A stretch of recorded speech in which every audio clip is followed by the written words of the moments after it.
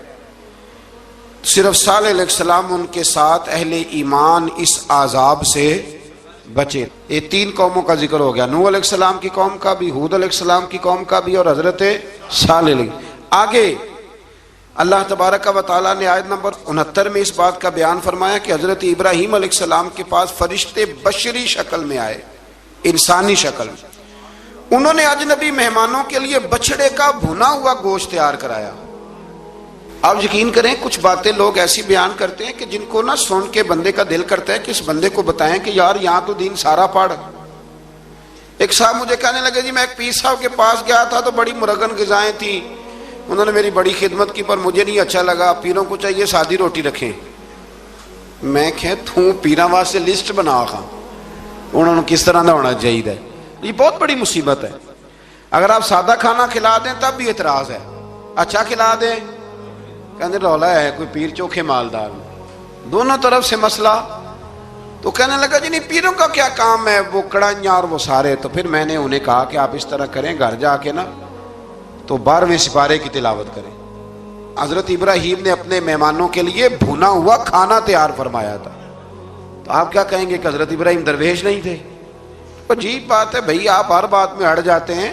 دین ہم نے وہ لینا ہے جو اللہ کا قرآن ہمیں دیتا ہے اور رسول اللہ کی حدیث ہمیں دیتی ہے.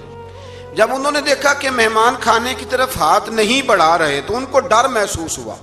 حضرت ابراہیم کو فرشتوں نے کہا کہ ہمیں قوم لوط علیہ السلام کے عذاب کے لیے بھیجا گیا ہے. حضرت ابراہیم کی بیوی کھڑی تھی, اس پر وہ مسکرائیں تو فرشتوں نے اللہ کی طرف سے انہیں حضرت اسحاق علیہ السلام اور اس کے بعد حضرت یعقوب علیہ السلام کی بشارت عطا. اسحاق علیہ السلام حضرت ابراہیم کے بیٹے ہیں اور یعقوب علیہ السلام پوتے ہیں, اور یعقوب علیہ السلام کے بیٹے یوسف علیہ السلام. ہاں اللہ اگر چاہے تو 7 نسلوں میں نبوت رکھ دیتا ہے اگر اس کی منشا ہو. تو حضرت یعقوب کی بشارت دی. انہوں نے حیرت سے کہا کہ ہم دونوں میاں بیوی تو بوڑھے ہیں, اس عمر میں اولاد کیسے ہوگی؟ تو فرشتوں نے جواب دیا, اے ابراہیم کے گھر والو, تم پر اللہ کی رحمتیں اور برکتیں ہوں. اللہ کی قدرت پر تمہیں کیوں تعجب ہے؟ اللہ فرماتا ہے کہ بیٹے کی بشارت سن کر ابراہیم کا خوف دور ہو گیا اور پھر وہ قوم لوط کے بارے میں گفتگو کرنے لگے. ابراہیم بہت بردبار, اللہ سے آہوزاری کرنے والے اور اس کی طرف رجوع کرنے والے تھے. اللہ تعالیٰ نے حضرت ابراہیم علیہ السلام کو فرمایا, اے ابراہیم اس گزارش سے آپ گریزہ رہیں, اس کا یقینی فیصلہ ہو چکا ہے اور ان پر نہ ٹلنے والا عذاب نازل ہو کے رہے گا. وہ کیا گناہ کرتے تھے لوط علیہ السلام کی قوم میں میں نے بتایا تھا, مرد مردوں سے بدفعلی کرتے. تو حضرت ابراہیم نے بھی عرض کی, بار بار گزارش کی, بحث کی کہ اللہ مہربانی فرما ان کا عذاب. آپ دیکھیں نبیوں کے حوصلے کتنے بڑے ہیں. قومیں تنگ کرتی ہیں اور طرح طرح کی باتیں کرتی ہیں اور پیغمبر پھر بھی کہتے ہیں یا اللہ مہربانی فرما, اے اللہ ان سے عذاب. آیت نمبر 77 میں حضرت لوط علیہ السلام کی قوم کی بدعمالیوں اور لوط علیہ السلام کے اپنی قوم کو بدعمالیوں کے باعث فرشتوں کی آمد, قوم کے بدعمال لوگوں کے دوڑ کر آنے اور حضرت لوط کو ان کے سمجھانے اور ان کے انکار پر مضطرب ہونے کا ذکر ہے, جس پر فرشتوں نے حضرت لوط کو تسلی دی کہ آپ فکر نہ کریں, ہم آپ کے رب کے فرشتے ہیں, یہ آپ اور ہم تک نہیں پہنچ سکیں گے. آپ رات کے آخری حصے میں قوم کی طرف توجہ کیے بغیر ہجرت فرما لیں, اس لیے کہ صبح کے وقت ان پر عذاب آئے گا. جب اللہ کا عذاب آیا تو اس نے بستی کے اوپر کے حصے کو نیچے کر دیا اور قوم لوط کے اوپر اللہ کی طرف سے لگاتار نشان زدہ پتھر برسائے گئے, لگاتار پتھر آئے. آیت نمبر 84 میں اللہ تعالیٰ نے حضرت شعیب علیہ السلام اور ان کی قوم کا ذکر فرمایا ہے اور ان کے جرائم کو بیان کیا گیا ہے. وہ ناپ تول میں کمی کرتے تھے, دوسروں کو چیزیں کم تول کر دیتے تھے. اللہ تعالیٰ نے ان سے فرمایا کہ فساد فی الارض سے باز آؤ اور اپنے سے پہلے سرکش امتوں کا انجام دیکھ لو. جب حضرت شعیب کی نصیحتوں کا ان پر اثر نہ ہوا تو پھر اللہ تعالیٰ نے انہیں بھی عذاب سے ہلاک کر دیا. آیت نمبر 94 میں فرمایا کہ جب ہمارا عذاب آیا تو ہم نے اپنی رحمت سے حضرت شعیب اور ان پر ایمان لانے والوں کو بچا لیا، اور ظالموں کو ایک زبردست چنگاڑ نے پکڑ لیا تو صبح وہ اپنے گھروں میں اوندے منہ پڑے تھے، گویا وہ کبھی وہاں آباد تھے ہی نہیں۔ آیت نمبر 96 میں حضرت موسیٰ علیہ السلام کو عطا کیے جانے والے 9 معجزات کا ذکر ہے۔ پھر فرعون اور اس کے پیروکاروں کے باطل روش کے باعث ان کی ہلاکت کا بھی ذکر فرمایا، اور دنیا اور آخرت میں انہیں ملعون یعنی لعنتی قرار دیا۔ جن بستیوں کو اللہ تعالیٰ نے ہلاک کیا ان میں سے بعض کے آثار موجود ہیں اور بعض کے آثار تک معدوم ہو چکے، ان میں سے ہر بستی والے اپنے ظلم کے باعث ہی ہلاک ہوئے۔ اللہ تعالیٰ کسی پر ظلم نہیں فرماتا، لوگ خود اپنی جانوں پر ظلم کرتے ہیں۔ جو شخص عذاب آخرت سے ڈرتا ہے اس کے لیے اس میں نشانیاں موجود ہیں۔ آیت نمبر 106 سے اللہ تعالیٰ نے انجام کے اعتبار سے لوگوں کی 2 قسمیں بیان کی، 2 قسمیں فرمایا، ایک ہیں سعادت مند لوگ اور دوسرے ہیں بدبخت۔ فرمایا بدبختوں کا ٹھکانہ جہنم ہے جس میں وہ ہمیشہ رہیں گے، اور نیک بختوں کا ٹھکانہ جنت ہے، وہ ہمیشہ اسی میں رہیں گے، اور ان کے لیے اللہ کی طرف سے نا ختم ہونے والی عطائیں۔ آیت نمبر 110 میں حضور صلی اللہ علیہ وسلم کو تسلی دی گئی کہ جس طرح یہ لوگ قرآن کے بارے میں اختلاف کرتے ہیں، اسی طرح قوم موسیٰ نے تورات کے بارے میں بھی اختلاف کیا تھا، اور اللہ نے ان کے اعمال کا پورا بدلہ انہیں دیا۔ آیت نمبر 112 سے سرکشی کو چھوڑ کر احکامات دین پر استقامت اختیار کرنے اور ظالموں کے ساتھ میل جول رکھنے سے بچنے کا حکم دیا گیا ہے، اور فرمایا کہ ظالموں سے میل جول کا انجام دوزخ کی آگ ہے۔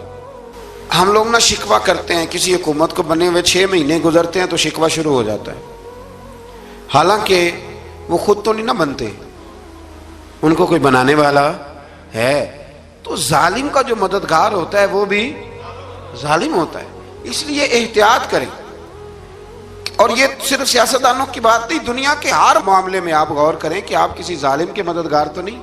اللہ تعالی ہمیں حق پر استقامت عطا فرمائے۔ آیت نمبر 114 میں دن کے دونوں طرفوں میں اور ابتدائی رات کے کچھ حصے میں اللہ تعالیٰ نے نماز قائم کرنے کا حکم دیا ہے، رات کے کچھ حصے میں بھی نماز پڑھنی چاہیے، اور یہ بھی بتایا کہ بے شک نیکیاں گناہوں کو مٹا دیتی ہیں، اور یہ نصیحت قبول کرنے والوں کے لیے نصیحت ہے۔ آیت نمبر 120 میں اللہ تعالیٰ نے فرمایا کہ ہم آپ صلی اللہ علیہ وسلم کو رسولوں کی تمام خبریں آپ کے دل کی تسکین اور تقویت کے لیے بیان کرتے ہیں، اور ان میں مومنوں کے لیے نصیحت اور عبرت ہے کہ ان ساری باتوں سے عبرت پکڑ لو۔ بچہ صرف وہی جو اللہ کے نبیوں کے طریقے پہ چلا اور نبیوں کے ساتھ رہا، باقی بچ سکے نہیں۔ اللہ تعالیٰ کی طرف سے توحید و رسالت اور وقوع قیامت کے دلائل بھی ہیں۔ آیت نمبر 123 میں فرمایا کہ آسمانوں اور زمینوں میں سب غیب اللہ ہی کے ساتھ مختص ہیں، اور ہر کام اسی کی طرف لوٹایا جاتا ہے۔ آپ اسی کی عبادت کیجئے، اسی پر توکل کیجئے، اور آپ کا رب لوگوں کے اعمال سے غافل نہیں ہے۔ اسی بارے میں آگے سورۃ یوسف شروع ہو رہی ہے۔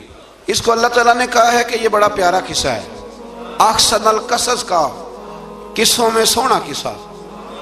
تو یہ کچھ 12ویں پارے میں اور کچھ 13ویں پارے میں ہے۔ میں نے یہ ارادہ کیا ہے کہ یہ ایک ہی دن پوری بیان کی جائے۔ ایک بزرگ کی بات لکھی جو تابعی ہیں، وہ فرماتے ہیں کہ ان بزرگوں کا طریقہ یہ تھا کہ وہ لوگوں سے چھپ کے پہاڑ کے پیچھے عبادت کرتے تھے،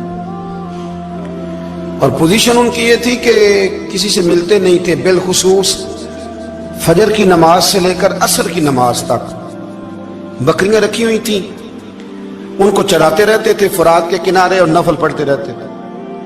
اس وقت کو ملنے بھی نہیں آتا تھا۔ ایک شخص بڑی دور سے ان کی شہرت سن کے آیا، میں نے تو ملنا ہے۔ لوگوں نے کہا وہ اس وقت نہیں ملتے، ناراض ہوتے ہیں۔ اس نے کہا اللہ کا بندہ ہے نا، ناراض ہو بھی جائے گا تو لمبا ناراض رہے گا نہیں، اللہ والے جلدی راضی ہو جاتے ہیں۔ پہنچ گئے۔ اب وہ بابا جی نماز پڑھ رہے تھے تو کہتے میں نے عجیب منظر دیکھا کہ بابا جی فرات کے کنارے نماز پڑھ رہے ہیں اور ایک بھیڑیا ان کی بکریوں کی حفاظت کر رہا ہے۔ کہتے میں حیران رہ گیا کہ بھیڑیا تو بکریاں کھایا کرتا ہے اور یہاں چرا رہا ہے۔ کہتے میں جب گیا تو بابا جی نوافل میں مشغول تھے، مجھے دیکھ کے کہنے لگا اس وقت کیوں آئے؟ میں نے کہا حضور اگر آئے گیا ہوں تو پھر مہربانی کرے قبول فرما لیں۔ میں بیٹھ گیا تو میں نے کہا حضور یہ بھیڑیا بکریاں چلا رہا ہے، بھیڑیا اور بکریے کی صلح کب سے ہو گئی؟ تو فرماتے ہیں لمبی تقریر نہیں، ہلکا سا جملہ، فرمانے لگے جب سے بکریوں کے مالک نے رب سے صلح کر لی ہے نا، تب سے بھیڑیوں نے بھی بکریوں سے صلح کر لی ہے۔ بکریوں کے مالک نے رب سے صلح کر لی، گناہ چھوڑ دیے، اس کی فرما برداری میں آ گئی، اب پھر اسے بکریاں چلانے کی ضرورت نہیں رہی، بکریاں نہ اب بھیڑیا چراتا ہے۔